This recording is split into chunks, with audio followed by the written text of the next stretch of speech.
welcome to, I think, the first day of summer on April 22nd is what we are. Anyway, we've had some good rains this spring, so we're enjoying the benefits of a beautiful spring and hopefully a good organic vegetable garden. My name is Mike. So for those of you who don't know me, I'm a horticulturist. I have a degree in horticulture and entomology, which is the study of insects. We don't have a lot of insects in California, as I was saying earlier, because of the rain. We do have quite a few population of insects. So I use both the plants and the insects as a way to help me work in my business. Let's talk with food, because without the foods, the plants, in organic gardening is really vital. It's all about the soil, really, so I really should be talking more about the soil, but I'll give us a little detail on the food sources of organic gardening, and then we'll spend some time on the important factor, which is the soil. If you have a healthy organic soil, you probably won't need to do much in the way of feeding your plants, because the soil feeds the plants. And then we'll talk about lighting, amount of sunlight, and the amount of water that's needed. So, but first let me just mention, for those of you who are planting your organic garden, you will need at least a spot in your property where you get at least 6 hours of direct sunlight a day. So on your food, there's so many different types of fertilizers on the market. Everywhere there's spray fertilizers, there's granulars, and then there's also powders, and then there is organic and non-organic. So on all of these packaging here, there's 3 numbers that correspond to 3 different nutrients. The first 3 that you really are concerned about are those 3 nutrients there. So if I picked up a package, I can see this says 731. So some of us may not know what 731 means, but someone says, oh yeah, you need to get this fertilizer for your plants. Well, it's probably a good idea to know what 731 means, what that turns out to be. So in the order, 731, or whatever the numbers are, will always follow N, P, and K. The first number is always N, which is nitrogen. We have 7% nitrogen. P is the second number, is 3, represents 3% phosphorus. And then the last number in this package is only 1%, that is potassium. But what do those numbers, what do those names mean?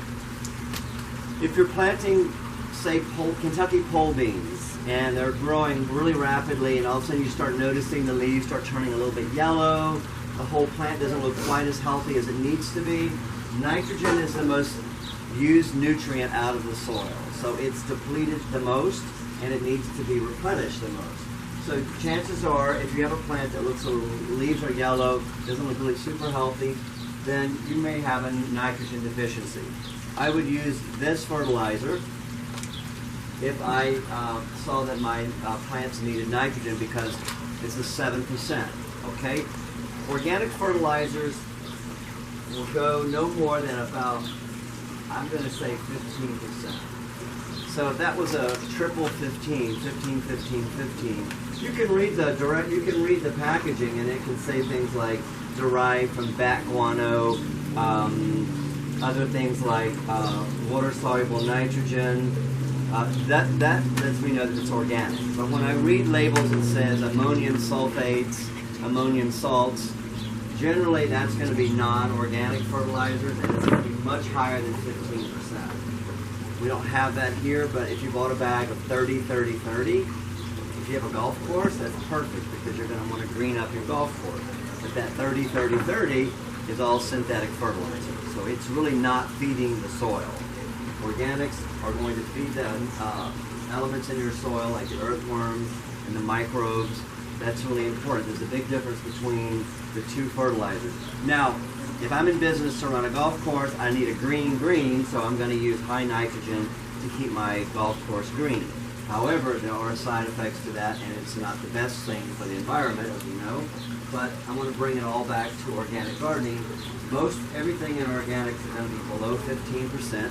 Or if you're in doubt, it'll say organic gardening on a fertilizer, or you can read what's inside the ingredients. Usually it's derivative of bone meal, blood meal, feather meal, back guano, different types of manures. Okay, so that's usually a bit lower than percentage. So nitrogen is going to green up my plants. The middle number represents it's phosphorus. So if I have tomatoes, I just put my tomatoes in the ground or in pots or in the vegetable boxes, and I want to sort of give them a boost so they'll bloom quicker and produce fruit quicker. I would pick a fertilizer that has a higher middle number, and this happens to be 264. So it's 6% phosphorus. This is great for helping to create more flower bloom, which is going to give you more of a fruit or vegetable bloom. So the more blooms you have, the more pollinators you have, bees, other insects, that's really important to have a successful garden. So if I were looking to bloom, induce fruiting and flowering, the higher middle number is important.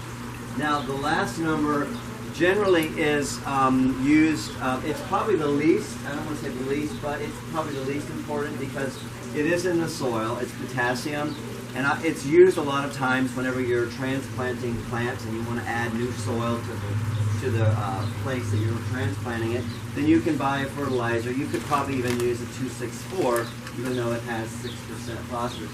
But they generally don't make a high, in other words, you won't see something like this in general.